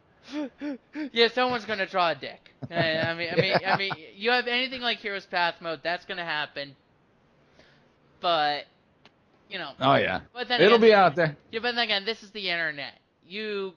With the internet, you get what you get. Let's end this video off with some speculation for the next Zelda game, the next Let's open do world that. Zelda game. If they bring back anything, akin to shrines, where it's like a bunch of small little dungeon things. Um, any ideas for any future puzzle ideas you'd love for them to see? Say more messing with time or more doing this. Like any ideas? I would love to see time and the whole water element thing, because like I said, that one shrine that I worked on, it was in my face. Like, you should have known as soon as you Yeah. walked in there what it was all about. But and using time to manipulate that, Yeah, like, like I can imagine if they bring back something akin to the Shikai Slate, like maybe not exactly the Shikai Slate, but I mean I could imagine Shikai Slate becoming something as prominent in Zelda as say the Hylian Shield and Master Sword is. oh yeah. So I Well, I mean, think the using the elements, yeah, I enjoy that. yeah, and I could imagine more runes being created for like the next open world Zelda game. Say one that directly controls wind, for example. So Or you, Earth. Earth yeah, would be good. in a sense, like physically moving a small group of rocks in one go. Akin of Tetra from what is it, Teen Titans. Yeah, for sure. Where she was able to move not the entire Earth, but like she was able to lift like a large boulder out of the ground. Something like that would be fine. I can Or imagine that would be raising useful. Yeah, the ground in certain spots. yeah, yeah. And combining all the elements together to actually make more complicated puzzles. Yeah, exactly. Because I can imagine like water controlling one where you very in a small way, because you don't want to control like an entire tsunami-sized tidal wave, but a small little wave-like thing that you could use to push a raft forward even when you're using the Korok leaf, but you could use that little wave to help give you a starter push or push you a bit more, and then you go on using the Korok leaf to hit. That would be nice in a future Zelda game. Yes, absolutely. But yeah, I mean, I could see more with the stasis being done. I mean, it's a shame you couldn't. I mean, it's a shame there wasn't really much done for the upgrade for that one. I mean, besides pausing enemies for like a few seconds, but I mean, I could see more being done in a future shrine in a future Zelda game where you have to physically stop time in like 3 objects in a direct row instead of one, waiting 5 seconds, then another, but where you have to stop like boom, boom, boom, boom, boom, but in a certain order and just controlling more time that way. Yeah. Well, I noticed one of the shrines. I was off the beaten track because again, it was one of the first ones where it looked like fans. Yeah. And I kept trying to. I thought that was the key to solving the puzzle, and I kept using the time to slow those down, thinking that was how it worked, and it didn't. And it was it was more simplistic than, because they let you interact with parts of that shrine that really didn't help you at all. Yeah, you're talking about the Bosch Kala shrine, just so our viewers know, the one that has the subtitle "The Wind Guides You," I believe. Yeah. I think you're right there. Yeah. Yeah. For sure. And I guess it's there though to kind of make you think. Yeah, but But then that's not the way. You just have to have all those spinning things spinning because of the wind, and it's just like difficult. So Yeah. Yeah. but I could see more difficult shrines, like not as big as a dungeon, but perhaps more that are multi-room. Because there were some shrines that have like more than one room in a sense, where you had to go through like one room, get a small key, go through another room, get another small key, then get the spirit orb. So I could see more in a future Zelda game where it's something like that, where it's still a small taste of a dungeon, but it's not as labyrinth as a dungeon, but it's like 4 rooms and then you're done. And that's not exactly full dungeon material, but that's still decent shrine material. Absolutely, and I know there's less dungeons in this Zelda than other Zelda games, but they compensate with the shrines Yeah, because I I mean, think the shrines are an awesome addition. yeah, I mean, and I think in a future DLC, what they should do for this game is make a mode where you're forced to go through each shrine in a random order, but you only get the equipment in this that you have gotten from the chest in the shrine. So when you get a chest in that shrine, you get to carry it on, sort of like the Trial of the Sword, but with shrines instead of just enemies in general. So it's more Oh, I puzzle based. did. Yeah, Yeah, yeah, that would be great. I would yeah. enjoy that. Even if it's all the shrines you've seen so far, having it randomized would still make one thing, because with 120 shrines, you could re-go at some point. You go back to a previous shrine, you could be completely stumped again. Oh, yeah, absolutely. Especially if they're in random order. Yeah. So that's one thing I would love to see. And I think in the next one they should really not really do so many blessings unless it's tied directly to a shrine quest. That I understand, because you're pretty much doing the shrine stuff outside in the overworld. But have less of those blessings and have less of those tests of strength, because there's way too many of those tests of strength that are just pretty much copy and paste. Some with water, some with metals, some with stone pillars, and then it's just like those mini guardian scouts, and it's just like, and I'm like, okay, so there's like 20 of those, and those could have been more elaborate dungeons. Like I could imagine one being an entire Coliseum setting where it's like multiple layers, not exactly floors, but layers in multiple of those scouts. But no, it's just one scout, and it's like, why? Yeah, I mean, yeah. I understand some of those, but don't make so many. It just seems bad when you're copying and pasting a shrine idea so often, just changing one aspect, like the stuff on the ground or the stuff the pillars are made out of. Absolutely. Because then it just makes it too easy to win, because then at some point you just figure out a strategy, it works, and then you clear the next 20, and you're like, okay, done. Yeah. Well, yeah. Again, I hope they randomize that. I mean, Yeah. just everything's different every single time you enter. I think Yeah. that'd be great. Yeah, it's like future DLC, and I'm hoping Yeah. in future Zelda games, if they bring back the shrines idea in a way, maybe not exactly shrines, but something similar, I think they should make less copy and paste and more original ideas. I mean, I understand a lot of these would be difficult to come up with. 120 is a large number, and trying to be Yes, it creative, is. even with the development team, is difficult. So, but still, you would think that they would have been able to come up with at least 10 more creative ones instead of. Well, Yeah. they might keep that in mind for their online version. MMO all the way, Zelda. Exactly. That would sell more copies than say Skyrim or even Grand Theft Auto 5. Yeah, yeah. And remember when Grand Theft Auto 5 came out, that game was like popular. Hmm. I put a lot of hours into that. Absolutely. I was always a Grand Theft Auto fan. Well, not the top down, but Yeah.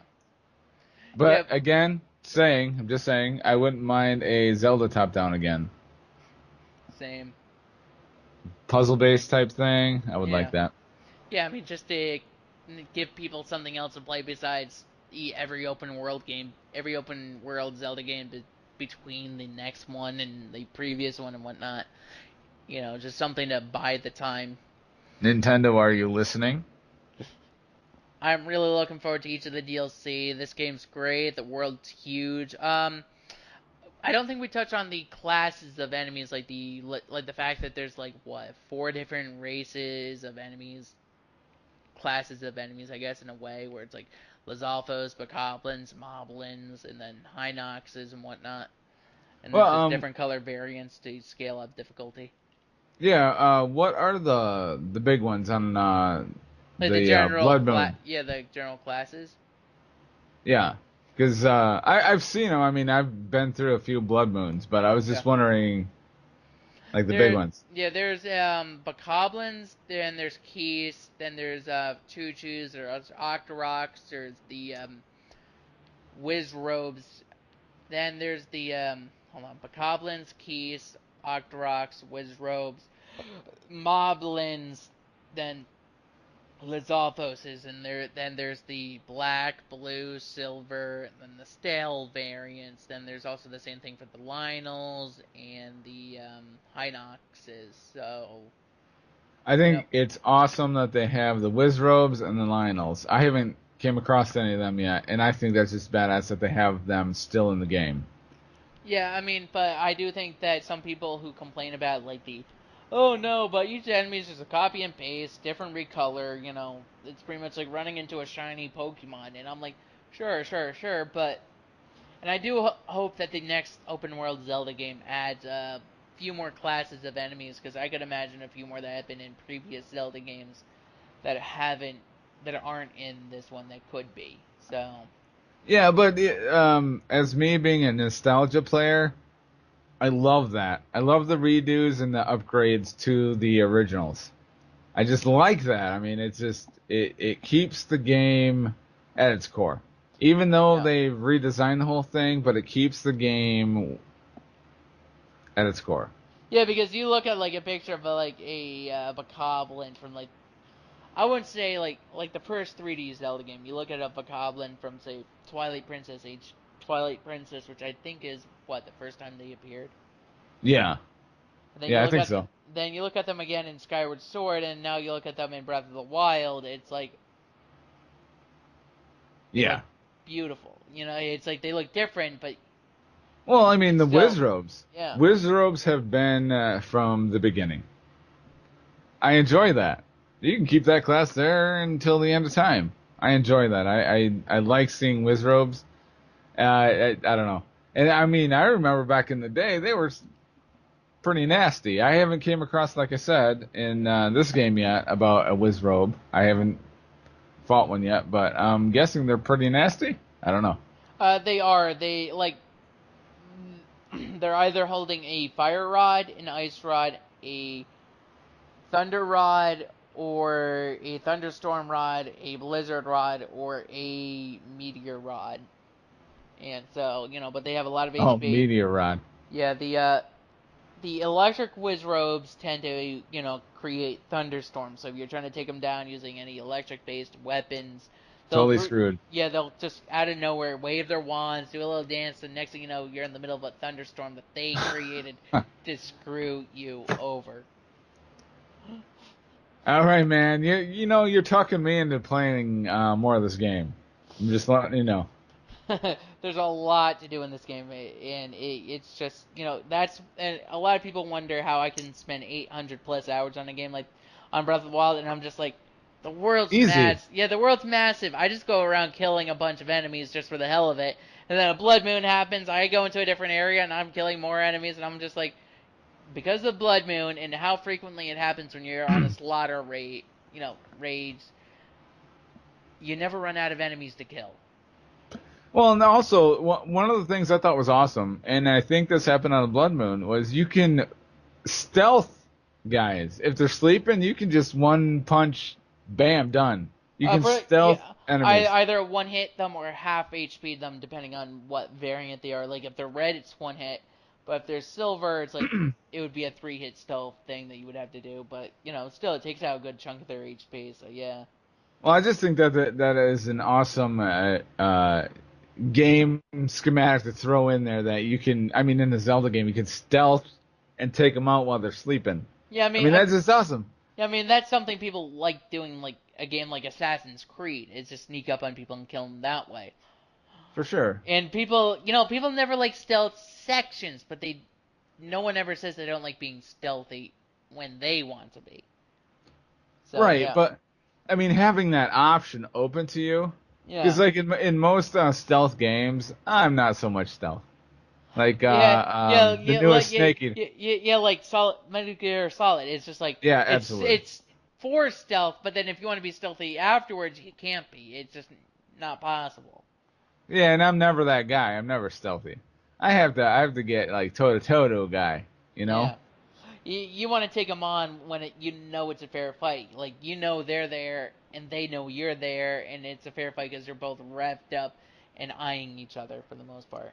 Absolutely. And in this one case, in Zelda Breath of the Wild, I saw the opportunity. He was sleeping. I had to take him out. He's one of them. Again, one of the larger dudes, and I just kind of, yeah, put my sword to his head, I guess. Yeah, that's what I love, and then I also love the fact that depending on that each enemy has something that'll distract them as well. Oh yeah.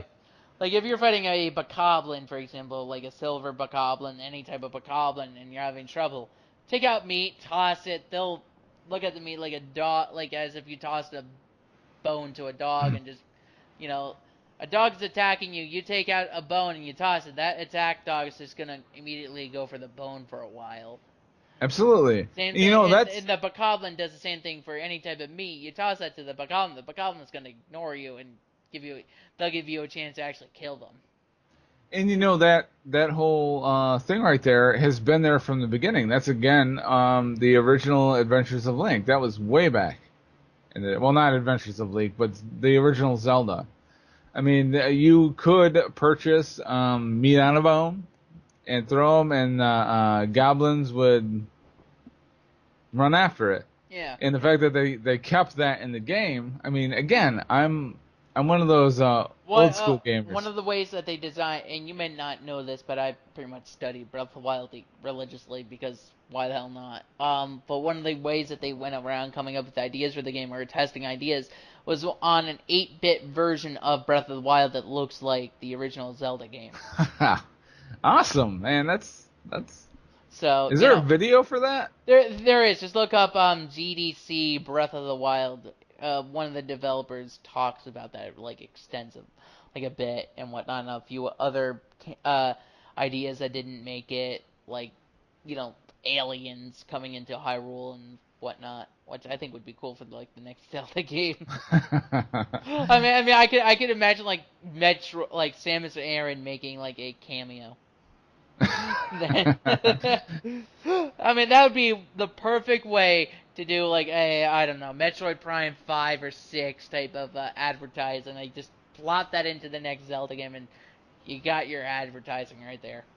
Okay, I got a question for you. Would you like to see a game that is a crossover of most Nintendo games, saying again Metroid, Zelda, Mario, all these things? Would you like to see like a crossover game where it's all these elements rolled up into one? Sure. I mean, I would not be against it. I mean, again, it would all come down to how well is it executed, because that's how everything comes down to. If it's done well, sure, I wouldn't mind it, but again, it would depend on how they go about doing it, because again, because you're bringing up something like Mario and Rabbids Kingdom type game that was announced last E3. It's like this past E3. The whole Mario and Rabbids crossover game. Yeah. There was a lot of ways that could have gone wrong, but I think they did it well enough that it works. So, But if you asked me a year ago, oh, would you like to see a Mario and Rabbids game, crossover game? I would be like, yeah, that image there is there, but again, it would all depend how they do it, so. Yeah, absolutely. Because again, Metroid, I think their path took a skew because what was it? Other M or whatever. Other M, yeah, that one was so bad. I played through it, but God, it was horrible because, well, I won't even get into that, but it was horrible. And if they did it like the old school Super Metroid, bam, I think they would have a product there. Yeah. Like again with the Zelda and everything and having a cross-platform, I would enjoy that. Yeah, yeah. I mean, I wouldn't mind if there was like if like each of them appeared in Hyrule, but each of them offered different abilities or whatnot that they gave to each other and whatnot. So that way, if you need like you could switch characters, and if you had to go into a small cramped space, like they would all travel together, and you could sort of send Samus to roll into her morph ball to go into the small cramped cave little space that no one else could enter besides Samus. That'd be nice. Yeah, that would be cool.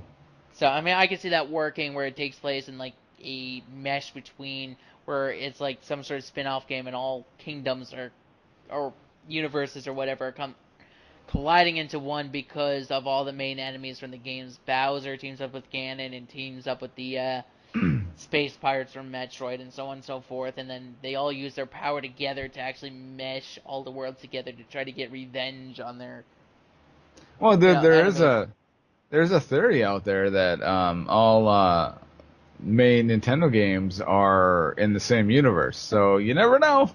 Yeah, but Might then have. again, I think that's mostly false in terms of how Nintendo sees it, because I think Nintendo sees each game just as a game and they think more first gameplay instead of like universal connection. So yeah, I mean I understand the theory, but again, just speaking from Well, yeah, Nintendo's point of view, it's probably absolutely, yeah. absolutely.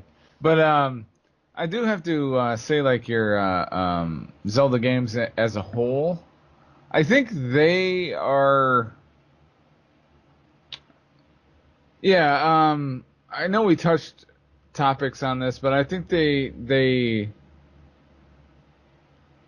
are at the very least in a universe, and I think again you said about N64 Zelda that it because it started messing with time. I Yeah. think that right there skewed time to where you're getting all these new ones. Now, again, I don't know if the fan base is that follows it that way. But I mean, because I've seen a lot of theories on Zelda and the lore and everything, and Yeah, I mean, I don't know. I've seen a lot of timeline theories on Breath of the Wild as well, and some people take that whole thing Zelda says in that first like memory thing, like the subdued ceremony, and she's like, whether across these skyward skies or whatever, and Twilight and whatnot. Yeah, So it's like Skyward Sword, Ocarina of Time, the Twilight Princess references, but then it's like, but I think that could just be her talking about like just stuff metaphorically. It doesn't have to tie to a game like so. That neither confirms here or there about like what part of the timeline it's on, but a lot of people think this happens 10,000 years after Twilight Princess. But then again, Gandalf was killed. He was legitimately murdered in Twilight Princess. yes, Like you see him stabbed through the chest, I believe, with the Master Sword. He stands up and he's pretty much getting ready to, and he's just standing there. And then you see Zan appear on screen, and he's just like cracks his neck, or because Zan goes like, yeah, that crack, and then Gandalf just loses all sense of consciousness, and he's just like, yeah. and then Well, and that's pretty much he's dead then. did you finish Wind Waker? Yeah, I did, and he was sealed Yeah, so he was okay. Spoiler: he was stabbed in in the the fracking head, forehead. and he I was think that turned to would seal stone. his fate. Yeah, but then again, he was never shown to be killed. He was sealed in stone and whatnot, but Gandalf has gotten out of a stabbing before. Yeah, I suppose, but I don't know. I don't know. I mean, think In the about. forehead, Yeah, that tends to hurt. I mean, sure, but still, Gandalf is the embodiment of demise. I think Yeah, something like that would be like you breaking both your arms and your legs. It would hurt like hell, but it doesn't kill you. So I think in the end, he was turned to stone and imprisoned in that Hyrule. He wasn't necessarily killed. So yeah. So the embodiment of Ganon. could have Uh, escaped the stone, but I highly doubt it takes place in that timeline. I think Breath of the Wild takes place in the Downfall timeline. oh yeah. Yeah, because of all the ruin, and the Downfall timeline has the most references and the most appearances of Ganon. So it's like the one timeline where Link is unable to pretty much kill him. He's able to seal him, but kill him he is not. So, and I think this takes place 10,000 years after the last game on the Downfall timeline. Okay. I can see that. Especially being as, if I'm not mistaken, the NES Zelda, the original Zelda, is in the Downfall timeline. So, and they use that game as pretty much a template for this game. So I think that would make the most sense as well from a development point of view, but also a story point of view as well, since that would be the one game fresh in their mind. And since then they're thinking more Downfall timeline than say any other timeline, I think it would fit best there. I agree with that. For sure. Because again, if you bring up that subdue ceremony, that could just be Zelda saying stuff just to make the whole speech more creative sounding. Doesn't mean shit. Those are just words. There's like that's like me going into the map and saying, "Oh, but then there's this reference on the map to, I don't know, Lineback Island. So does that mean this happens after Wind Waker? How else do they get the name Lineback? Or how else do they get the name Tingle? That was from Majora's Mask and whatnot. How the hell do they get that name? So would Breath of the Wild be the most accurate representation of the Legend of Zelda, do you think? I would believe so, if anything. A few things may be misconstrued, because again, I believe what we're looking at is someone trying to remember a legend, and as such, some things are going to get misrepresented, just like that telephone game you brought up earlier, but I do think it is the most accurate representation. Yeah, I think I'd have to agree with that. I mean, this game brings so much to the board. I mean, it's, I don't know. I mean, it brings back things to me when I was a kid, and all the things that I remember growing up, it's all in there. It's just great. Like, excuse me, the Temple of Time. Oh, this game as a whole. I would give it out of 10. I'd probably give it like a 9.7. Yeah, I mean, Absolutely. I did a review on this game. The review's up on my channel. It's been up for a few months now, but I did a review and I pretty much said, I enjoyed it. If you have a Wii U, buy it. If you have a Switch, it's a game I would recommend you get with your Switch just because you got a Switch. But if you have a Wii U, it's a must-have for the Wii U. But I wouldn't say it's perfect. I never said it was. I mean, I always said that there were some issues, but I said that it's a recommended game, but yeah, it has its issues. Yeah. Oh, excuse me. Yeah. I think the press giving it like a 10 out of 10 right out of the window when it was released was only because they only had a limited amount of time with the game before they had to make the reviews. Absolutely. So I think if IGN and GameXplain had to redo the reviews now for whatever reason, their scores would change. Yeah, I mean, what would you give the game? Out of 10, I would give it like a 9.5 out of 10. Yeah? Yeah.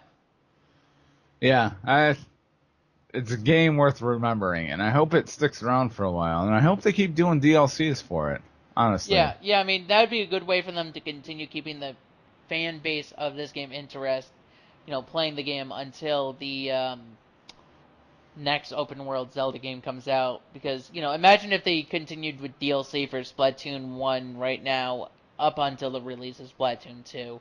A lot more people would still be playing Splatoon then instead of clamoring for the next Splatoon game. For sure.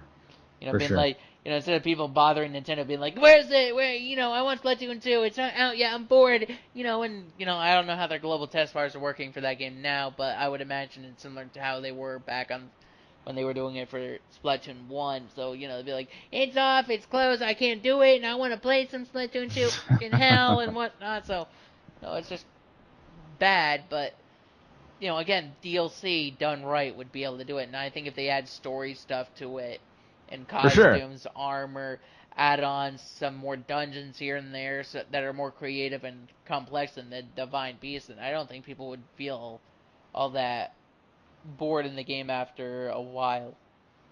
Yeah. Well, I keep hoping that they roll with Breath of the Wild for quite a while yet, because I haven't even. I think I'm like a percent into it, couple percent into it, and I hope to see more of this. I really, honestly do. This game is great. I honestly want to see more.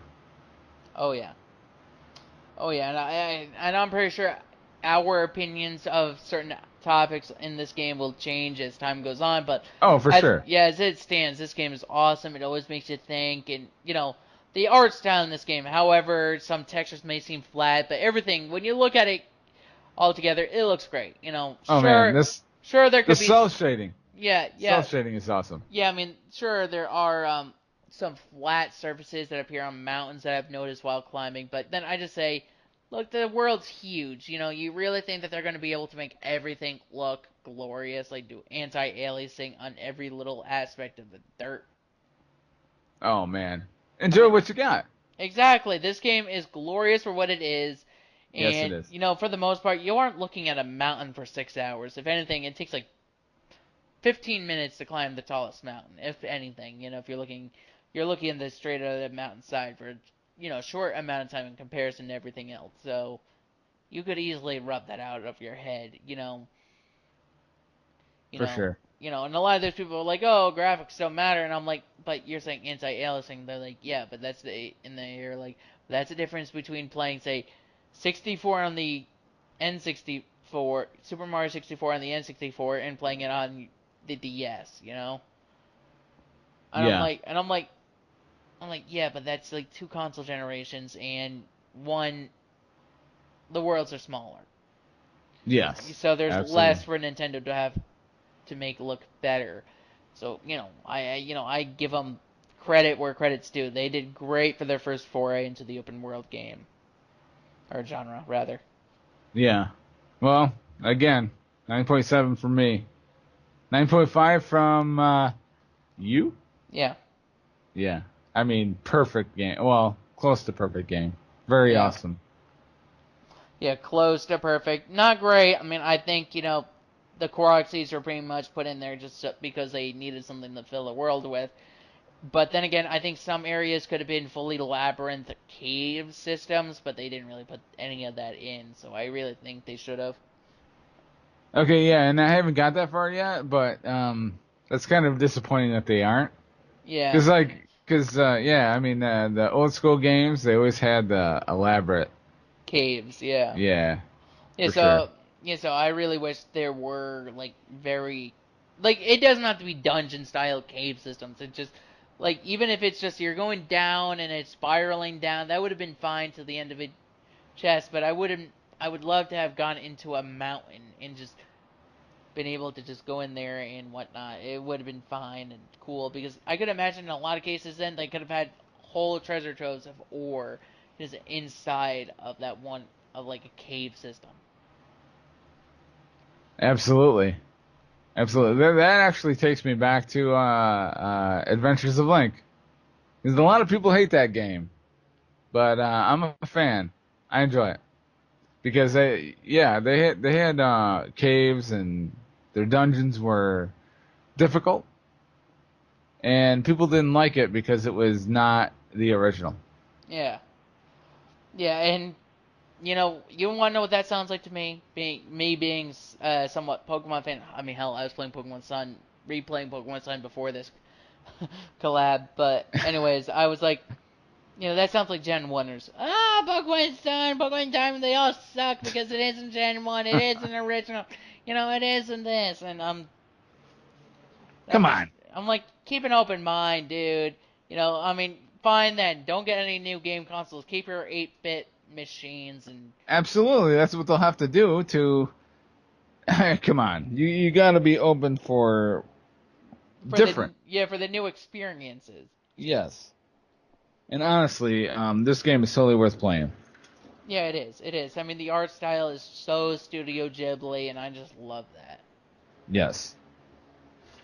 And I love how the enemies look and whatnot. They really are contrasted well against the environment. Like, they don't mix at all, but they still look great and whatnot. Yes. And so do the items, like the materials and whatnot that the enemies drop. They're contrasted well enough that if you shoot your bow and arrow and you miss an enemy, it may take you some time to find that missed arrow, but But you'll you can find it. find it. Yeah, Yes. exactly. And it'll sparkle, so if you know the general area where it's sparkling, you just look in that area. See, I love that. I love that part of this, that you can retrieve your arrows. I love Yeah, that. Because you're not wasting your time just hunting. exactly. Exactly. You can easily just reuse an arrow if you miss. Yes. Of course, if you hit your target, it's a arrow that's gone, but then again, it's fine. That's one thing, but Well, yeah, but the cool thing too is headshots. yeah. There is headshots. Yeah, like you just go into that slow mo, and then you're just shooting them all in the head. I do that a lot. Like I'll just take my I weapons try. and I just hit them in the head. Oh hell yeah. There's well, I was playing between Horizon Zero Dawn and Breath of the Wind, Wild. and it's a difficult learning curve because Horizon Zero Dawn is straight on, like you aim at it, boom, you know, you can get a headshot that way. But on Zelda, you have to kind of arc. Yeah, because there's actual gravity that'll affect the Yes, arrow. So physics. yeah, There's exactly. physics there. Exactly. It's like playing this game, then going back and playing, say, Wind Waker or Twilight Princess, Oh, for or sure. even Ocarina of Time. You'll reach a room and there'll be an enemy like a little distant. You'll take your arrow, you'll aim a little high because you're used to that, but then it'll go straight forward, and you're like, oh, right. Shit. You're like, oh right, I just gotta aim for the enemy. Crap. That's right. That's right. Yeah. Yeah. I've been learning. I've been learning to aim over the heads of individuals in Breath of the Wild. I mean, you have to. Yeah. Yeah. It's almost like sinking a dunk. Yeah. Kind of. I don't know. I'm not a sports guy, but Yeah. anyways. Me neither, but the point's there. It's Yeah. like trying to hit your mark with realistic physics. Like that's one thing I love Which I about this enjoy. game. Yeah, yeah, there's a lot to explore. You just mess around with the physics and you'll find a funny way to kill an enemy even. Yes. Oh yeah. Oh, the big skull like houses Yeah. that they sleep in. I'm not sure what they're called, but man, when I found out you can shoot those lanterns and they fall inside and just blow everybody up. Yeah, because of the TNT or the gunpowder and the red barrels that are in Oh, those places. Yeah, they're just like so fun. exactly. It teaches those dumbasses a lesson. Don't sleep next to gunpowder. Absolutely. Absolutely. I mean, and if you are going to, never have a source of fire right above you. They're Or goblins, man. They don't know any better. exactly, the only thing they know is how to take the territory and, use a lookout post someone else created. Yeah. Oh man. Like I can imagine them just coming to a lookout post that someone abandoned and just been like walking up it and be like, "Oh, this is good. I could look far. Okay, good." And that's all they know is just that, and then point, click with their arrows and shoot. Absolutely. Well, yeah, one of the first times I came across one of those big like skull-looking things, there was rocks around the edges, and I thought, well, because there was some moblins walking around the outer edge, and it was kind of like a ravine thing, and I thought maybe I could take out some of the moblins by just pushing a rock down. Hmm. You can kill them by pushing a rock down into a ravine. As long as they're in the, that. Yeah, the Oh, general man. area. Yeah. Again, physics. Exactly. You don't Are find that awesome. in like many other games, No. and one thing that also makes I like Breath that. of the Wild better is the tower system. A lot of people bash open world games because the tower system is broken, but I think Breath of the Wild does it right. You Tower activate, system. yeah, yeah. You activate a tower. You get a part of the map, but it doesn't tell you where everything is. Whereas in say Assassin's Creed, for example, you climb up to that area, you synchronize, and next thing you know, the map tells you where everything is, and you're like, well then, where's the point in the open world? Why do I have to? Where's the point in exploring? It's not an open world. It's spoon feeding me everything. This game Right. doesn't. It tells like it. You activate that tower, then you look around. You might find some interesting places, but it's not telling you directly. Oh, that's that shrine or that's that shrine. No, it's telling you. It doesn't tell you a damn thing. It forces you to explore. Yes, and there is now I wouldn't even say spoon feeding, but when you get so far in the game, it will let you know when there's a shrine nearby. So that again has you explore and try to find where the shrine actually is. Yeah, because that Shikai sensor isn't exactly accurate. It'll tell you, oh, it's nearby, and then it'll get louder and beep more as we're getting closer. Yeah, but it doesn't tell you, oh, it's above you or it's below you. Like, because there was a time when I was trying to use it to find like one of the last few shrines that I had to find, and I couldn't find it because it was one of those shrines hidden within, you know, one of those bombable rock areas that led to a small little entrance to like a cavern or whatever. I had a feeling that's So what happened. so it was underground. So I was literally above it, and it was telling me I was like on top of it, and I was like, "Where the hell is it?" So I had to look online for a guide, and I'm like, "Oh, well, I guess that makes sense. I was above it, so it kept. Oh, okay." So it's not let me try to explain this. It's not to how close you are. It's within if you're on top or below it. So it's what would that be? It's really close. It's like when you're walking towards it, it'll go beep beep beep beep beep beep beep beep beep beep beep beep and whatnot. Right. And then but it doesn't exactly tell you where it is exactly. And if you're on top of it, it'll keep beeping a lot. But then you won't really know where it is because so you could be like it doesn't tell you you're above it, or whatever. So, you know, if they had it where you're thinking you're walking in the right direction, but you're actually going higher and it got shallower, I could get that. You know, that would help you out. But if you're at that point, even if you're like a mile above it and it doesn't change, see, I might have to do a 9.6 on that. Yeah, I know. For that fact, because, you know, that's supposed to tell you where they are. Alright, everyone, thanks for watching. This has been Nintendo LP Z Dude, and I've been joined for this video with... Weirdos Incorporated. Thank you for checking out this video, and I'll see you guys next time, and be sure to check out his channel. Bye, guys.